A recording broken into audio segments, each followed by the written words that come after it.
ஒரு வசனம் வாசிங்க. 2 தீமோத்தேயு 3:16-17.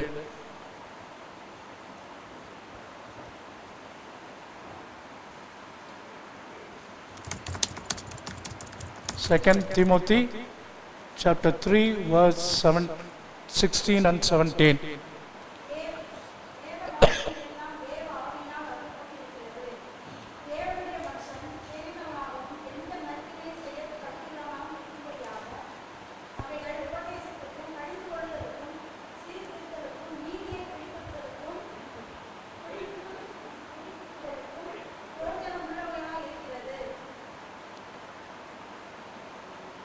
அருமையானவர்களே, வேத வாக்கியங்கள் எல்லாம் தேவ ஆவியினால் அருளப்பட்டிருக்கிறது. தேவனுடைய மனுஷன் யார்? நீங்களும் நானும் தான். தேறினவனாகவும் எந்த நற்கிரியையும் செய்ய தக்கவனாகவும் இருக்கும்படியாக அவைகள் உபதேசத்துக்கும் கடிந்து கொள்ளுதலுக்கும் சீர்திருத்தலுக்கும் நீதியை படிப்பிக்குதலுக்கும் பிரயோஜனம் உள்ளவைகளாய் இருக்கிறது. சரிங்களா? பரிசுத்த வேதாகமம் 66 புத்தகங்கள் எல்லாம். அருமையானவர்களே, இதுதான் சட்டம். இப்போ இந்திய தண்டனை சட்டம், இபிகோ, இந்தியன் பீனல் கோடு, ஐபிசி, இந்த சட்டத்தின்படி உனக்கு தண்டனை கொடுக்கிறேன், தீர்ப்பளிக்கிறேன் நீதிபதி சொல்றார் இல்லையா? அந்த இபிகோ, இந்தியன் பீனல் கோடு, இந்திய தண்டனை சட்டம், எப்படி அவங்க அந்த சட்ட பிரமாணத்திலிருந்து மேற்கோள் காட்டி ஒரு மனிதனுக்கு தண்டனையோ தீர்ப்போ அபராதமோ விதிக்கிறார்களோ நீதிமன்றத்தில், அதுபோல நம்மை உபதேசிப்பது, கடிந்து கொள்ளுவது, சீர்படுத்துவது, நம்மை திறப்படுத்துவது, நம்மை வழி நடத்துவது எல்லாமே இந்த பரிசுத்த வேதாகமம்தான். அதனாலதான் ஆலயத்துக்கு போகும்போதும் எங்கேயும் எப்போதும் பரிசுத்த வேதாகமம், இந்த வேத வசனம் உன் வாயை விட்டு பிரியாதிருப்பதாக, சங்கீதம் 1 என இரவும் பகலும் கர்த்தருடைய வேதத்தில் பிரியமாயிருந்து தியானமாய் இருக்கிற மனுஷன் பாக்கியவான். நீர்கால்களாகவே அவருடைய முக்கியத்துவம். சில தவறான கருத்துக்கள் வேதாகமத்தை பற்றி இருக்கிறது. என்ன அப்படின்னா, முதலாவது எல்லாம் சாதாரண மனுஷங்க சேர்ந்து எழுதினது தான். இதை போய் பரிசுத்தமுள்ள வார்த்தை என்று நாஸ்திகர்கள் கூறுகிறார்கள். நாஸ்திகர்கள், ஏத்திஸ்ட், அவங்க இந்த வேதாகமத்தை நம்புவது கிடையாது. ஏன்னா நாம வேதாகமம் எழுதினது 40 ஆசிரியர்கள், ஏறக்குறைய 40 பேர். இவங்க எல்லாமே மனுஷர்கள் தானே. ஆதியாகமத்திலிருந்து உபாகமம் வரைக்கும் யார் எழுதினது? மோசே. நியாயப்பிரமாணங்கள், தோரா, மோசே சாதாரண ஒரு மனுஷர். சோ இப்படி 40 பேருமே மனுஷர்கள் தான். புதிய ஏற்பாட்டிலே பிரதானமாய் அப்போஸ்தலனாகிய பவுல். சோ இந்த நாத்திகர்கள் என்ன நினைக்கிறாங்கன்னா, எல்லாம் மனுஷங்க எழுதினது தானே, இவங்க எழுதினதை நம்பவா முடியும் அப்படின்னு சொல்லி, அதனால முழு வேதாகமத்தையுமே அவர்கள் நம்புவதில்லை. ஆனா அது உண்மை அல்ல. மனிதர்கள் தேவ ஆவியானவரால் ஏவப்பட்டு எழுதப்பட்டார்கள். அதனுடைய முக்கியத்துவத்தை பற்றி இந்த 40 ஆசிரியர்களும் கிட்டத்தட்ட 1600 ஆண்டு இடைவெளியில், இப்போ முதல் நூற்றாண்டு அங்க ஒருத்தர் இருக்கிறார், அடுத்து 1 2 3 4 40 பேர் எழுதினாங்கன்னு சொன்னோம் இல்லையா? 40வது ஆளு இந்த 1600வது ஆண்டில் இருந்தவர். சரிங்களா? அப்போ அவங்களுக்கு இடைப்பட்ட காலங்கள் 1600. அப்போ மனுஷன் அவன் இஷ்டத்துக்கு எழுதியிருப்பான்னு சொன்னா, இதுல இருக்கிற தீம் இருக்கு பாருங்க. இந்த பரிசுத்த வேதாகமத்தில் இருக்கிற தீம் ஆதியாகமத்திலிருந்து வெளிப்படுத்தின விசேஷம் வரைக்கும் ஒவ்வொருத்தரும் ஒவ்வொரு விதமா எழுதியிருப்பாங்க. அப்படிதானே? மனுஷன் என்ன அப்படி. உதாரணத்துக்கு இப்ப இங்க எத்தனை பேர் இருக்கு? 2, 4, 5, 6, 7, 8, 9, 10, 11. 10 பேருக்குள்ளேயே ஒரு வாக்கியத்தை சொல்லி மெதுவா இவர் காதுல சொல்லி, இவர் உங்க காதுல சொல்லி, உங்க காதுல சொல்லி, அப்படி சொல்லி கடைசியில வரும்போது நிச்சயமா அது என்னவா இருக்கும்? புதுசா அந்த கள்ள உபதேசம் மாதிரி இல்லாதது தான் இருக்கும். பாருங்க, ஒரு 5 நிமிஷ இடைவெளியில இந்த ஒரே நாள்ல இவ்வளவு மாற்றங்கள் நிகழ வாய்ப்பு இருக்கும்போது இத்தனை ஆண்டு இடைவெளியில் இந்த முதல் எழுத்தாளர் மோசே அவர் இருந்த காலத்துக்கும் இப்ப 16வது நூற்றாண்டு இவர் இருந்த காலத்திற்கும் அறிவியல் வளர்ச்சி, எத்தனையோ கண்டுபிடிப்புகள், எத்தனையோ மாற்றங்கள் நிகழ்ந்த போதும்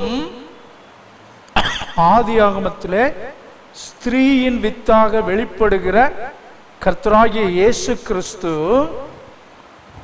66 புத்தகங்களிலும் ஒரே தீம் தான். ஒவ்வொரு புத்தகத்திலும் கர்த்தராகிய இயேசு அவர்தான் வெளிப்படுகிறார்.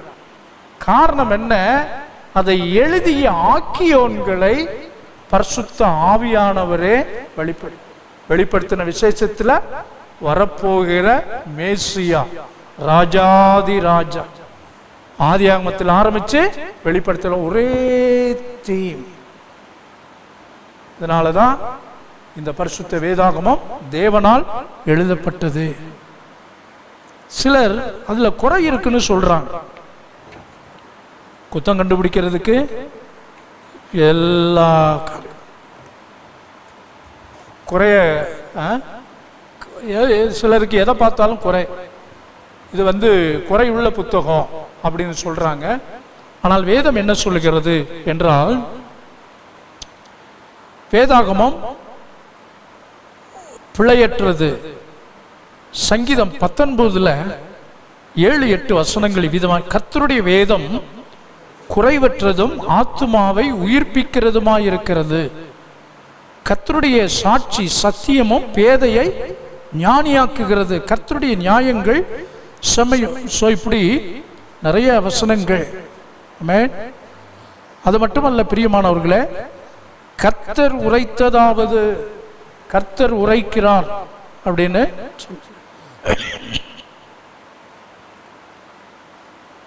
இன்னும் நிறைய விஷயங்கள் இருக்கிறது இதை நிரூபிப்பதற்கு. பரிசுத்த வேதாகமத்தில் சொல்லப்பட்டுள்ள தீர்க்க தரிசனங்கள், ப்ராபசிஸ், இது தேவனுடைய வார்த்தை என்பதை நிரூபிக்கிறது. முழு வேதாகமத்தில் உள்ள ஒற்றுமை, நான் சொன்னேன் இல்லையா, இயேசு ஆதியாகமத்திலிருந்து வெளிப்படுத்தின விசேஷம் வரைக்கும் நான் அதை உங்களுக்கு அடுத்த வகுப்புல நான் உங்களுக்கு ஆதியாகமத்திலே இயேசு எவ்விதம் வெளிப்படுகிறார், வெளிப்படுத்தின விசேஷத்தில் இயேசு எவ்விதம் வெளிப்படுகிறார், அது அந்த நோட்ஸ் அது உங்களுக்கு எல்லாருக்குமா தரேன் நான். சரி, அதில் உள்ள ஒற்றுமை, அதில் உள்ள தீர்க்க தரிசனம்,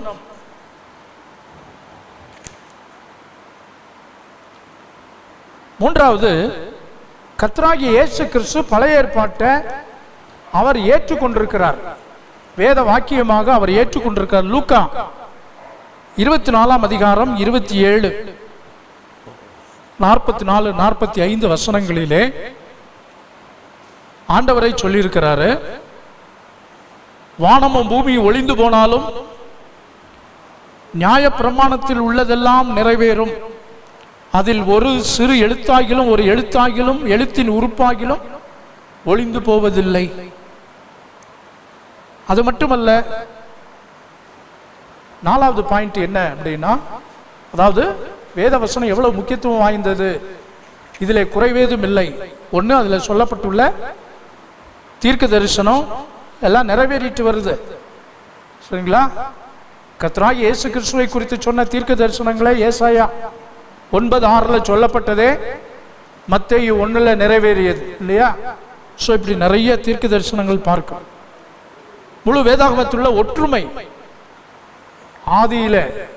ஆதியாகமத்திலே ஸ்திரீயின் வித்தாக வெளிப்படுகிற தேவன் ஒவ்வொரு புத்தகத்திலும், யாத்திராகமத்தில் பஸ்கா ஆட்டுக்குட்டியாக, இப்படி ஒவ்வொரு புத்தகத்திலும் வெளிப்படுத்தின விசேஷத்தில் வரப்போகிற ராஜாவாக.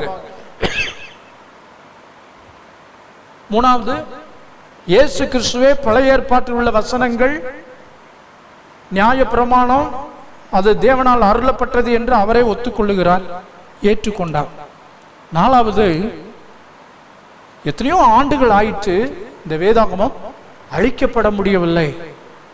என ரோம பேரரசன் டயோக்ளீசியன் நகல்கள் யாவையும் சுட்டெரிக்கும்படி,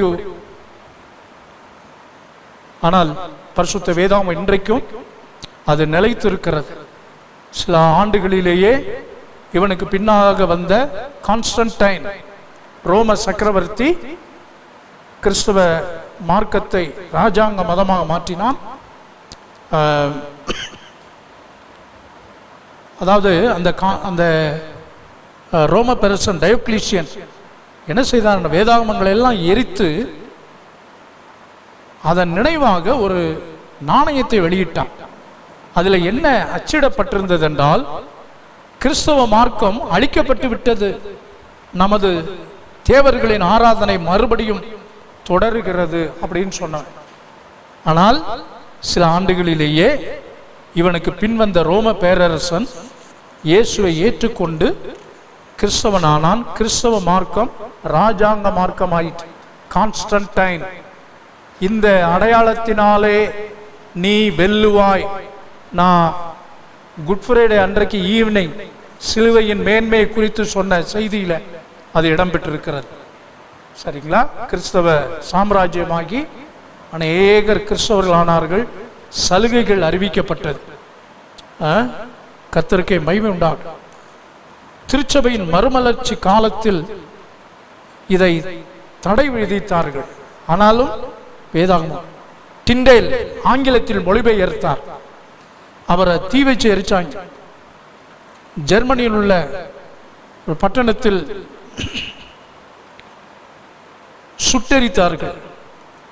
வால்டர் என்ற நாஸ்திகன், பிரான்ஸ் நாட்டைச் சேர்ந்தவன், கிறிஸ்தவ மார்க்கம் சீக்கிரத்தில் அழிந்துவிடும் என்று சொன்னான்.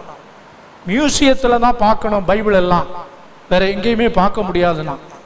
அந்த வால்டர், அவனுடைய வீடு வேதாகம சங்கமாக மாறி, within a few years, காலங்கள் மாறி, அவன் வீட்டிலேயே வேதாகம சங்கம் உருவாகி, எப்படி பைபிள் சொசைட்டி ஆஃப் இந்தியா வேதாகமங்களை அச்சிட்டு வெளியிடுகிறதோ அதுபோல இந்த வால்டர் என்கிற நாஸ்திகன் அவனுடைய வீட்டிலே பிரான்ஸ்ல வேதாகம சங்கம் உருவாகி, வீட்டில இருந்தே ஆயிரக்கணக்கான வேதாகமங்கள். அது இதெல்லாம் எதை காட்டுகிறது என்றால், வேதாகமம் சத்தியம். 5வதாக பரிசுத்த வேதாகமம். இன்னைக்கு எத்தனையோ புத்தகங்கள், மறுமலர்ச்சியாளர்கள், சாக்ரட்டிஸ், ஏன்னா இப்படி எத்தனையோ தத்துவ ஞானிகள், அரிஸ்டாட்டில், இந்த கம்யூனிஸ்ட், கார்ல் மார்க்ஸ், இப்படிப்பட்ட சிந்தனையாளர்கள் எல்லாம் சில உணர்ச்சிகரமான கருத்துக்கள். இப்போ நம்ம ஊரில் அந்த பண்டைய கால வீர பாரம்பரியம், யார், நம்ம வீரபாண்டிய கட்டபொம்மை, நம்ம இப்படி பல மக்கள், வேலு நாச்சியார், இவங்களெல்லாம் எப்படி சுதந்திரத்திற்காக பாடுபட்டார்களோ அப்படியெல்லாம் சில புரட்சியாளர்கள் தோன்றி புரட்சி செய்தாங்க. நம்ம நேதாஜி சுபாஷ் சந்திர போஸ், பாலகங்காதர திலகர், குடிகாத்த குமரன், அவங்களெல்லாம் அப்படி வீரத்தை பறைசாற்றினார்களோ அதுபோல சில புரட்சியாளர்கள் தோன்றி, ஆனால் மனுஷனை எந்த ஒரு புத்தகமோ எந்த ஒரு சீர்திருத்தவாதியோ மனுஷனை மாற்ற முடியவில்லை. ஆனால் பரிசுத்த வேதாகமம் எத்தனையோ மனிதர்களை, பாவிகளை மாற்றி இருக்கிறது. அதான் சொல்லுவாங்க, some books inform you. சில புத்தகங்கள் உங்களுக்கு சில முக்கியமான தகவல்களை தெரிவிக்கிறது, இன்ஃபார்ம் பண்ணுது. while some other books reform you. உங்களுக்கு சில புத்துணர்வுகளை, எழுச்சியை தருகிறது. but only the Bible can transform you. முற்றிலுமாக தலைகீழாக உன் வாழ்க்கை அப்சைட் டவுன், பாவியாக இருந்த என்னை, எத்தனையோ பாவிகளை பற்றி நம்ம பார்க்க, இந்த ஆட்டோ சங்கர், பலவிதமான கொலைகாரர்கள், கொள்ளையர்கள், அவங்களெல்லாம் திருத்தினது வேற எந்த புத்தகமும் அல்ல, பரிசுத்த வேதாகம். இந்த பரிசுத்த வேதம் ஒன்றே உலகின் ஆரம்பம் என்ன, முடிவு என்ன அப்படிங்கிறது தெளிவா சொல்லுது. மனிதனுக்கான நித்திய வாழ்வை தருகிறது இந்த பரிசுத்த வேதாகமே. ஆகவே இந்த வேதாகமம் அது மாசற்றது என்பதை நாம் அறிந்து கொள்ளுகிறோம். சரிங்களா? ஒரு டாபிக் தான் முடிச்சோம், 6 முடிப்போம்னு சொன்னேன், 1 தான் முடிச்சிருக்கிறோம். பரவாயில்ல, இன்னும் 15 இருக்குது. நம்ம இனி வர்ற நாட்களில் அதை பற்றி நம்ம தியானிப்போம். இப்போ யாராவது உங்களுக்கு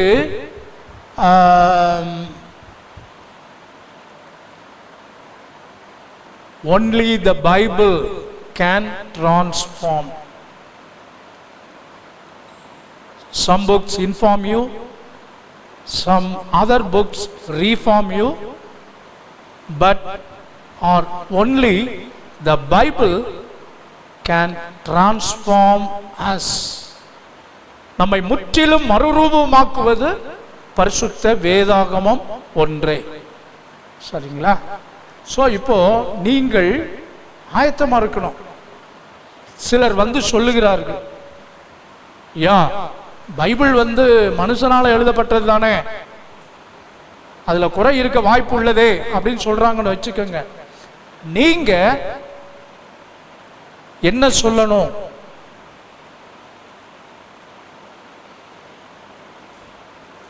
அப்படி ஒரு குறையுள்ள புத்தகம் வேதாகம் இருக்கும் என்றால் இதில் உள்ள ஒற்றுமையை பாருங்கள். 40 ஆசிரியர்கள், 40 பேரும் ஒரே காலத்தில் வாழ்ந்தவர்கள் அல்ல, 1600 கால இடைவெளியில் வாழ்ந்தவர்கள். அதுலயே எத்தனையோ ஜெனரேஷன் சொல்றோம். நம்ம பேர பிள்ளைகளுக்கு தெரிஞ்சது நமக்கு தெரியல, நமக்கு தெரிஞ்சது நம்ம பெற்றோருக்கு தெரிய வாய்ப்பே இல்லை. என்னென்னமோ சொல்றோம். ஆனால் அதில் உள்ள ஒற்றுமை அது எப்படி பிழையாக முடியும்? நம்முடைய புரிந்து கொள்ளுதலில் தான் பிழை இருக்கிறது என்பதை அவர்களுக்கு ஆர்கியூ பண்ணணும்னா பண்ணிக்கிட்டே இருக்கலாம். அவங்க ஆர்கியூ பண்ண வேண்டிய அவசியம் இல்லை. சாந்தத்தோடும் வணக்கத்தோடும் அவங்களுக்கு உத்தரவு சொல்ல. சரிங்களா? சரி, இந்த புத்தகம் 100 ரூபாய் தான். உங்களில் யாருக்கேனும் என்னதான் டீச் பண்ணி எழுதி போட்டு அப்படின்னாலும் இது உங்க கூடயே இருக்கும் என்றால் உங்களுக்கு ரொம்ப பிரயோஜனமா இருக்கும். 100 ரூபாய் என்பது இன்றைய காலகட்டத்தில் ஒரு டீ எவ்வளவு? 15, 18 கடையை பொறுத்து இருக்கு. இது நவீன்ல எவ்வளவு? 18 ரூபா. அப்போ எத்தனை டீக்கு சமம் இது? 5 டீ. சரியா? 5 டீ. 5 டீ வாங்கினா என்ன 4 ரூபா மிச்சம் இருக்கும். சரி, ஒரு 5 டீ செலவழித்து இந்த புத்தகம் நான் வாங்குங்க. உங்களுக்கு தேவையானால் நானே வாங்கி கொடுக்குறேன். இது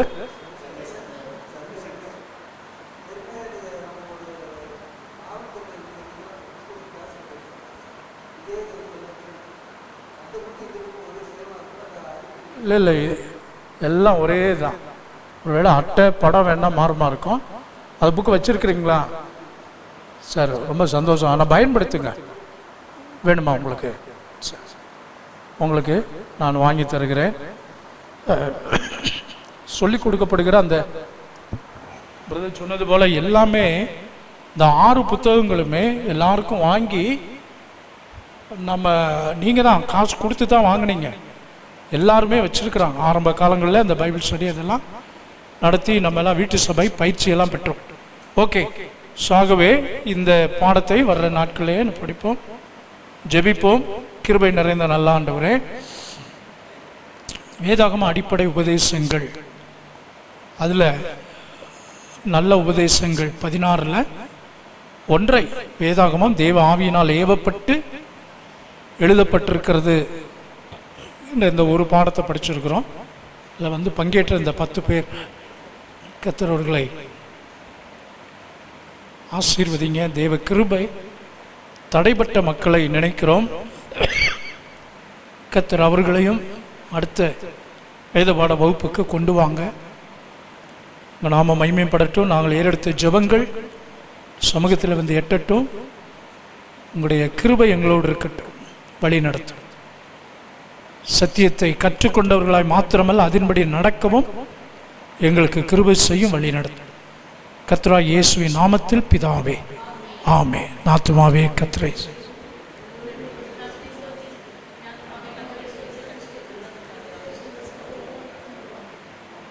ஆமென், ஆமென், ஆமென்.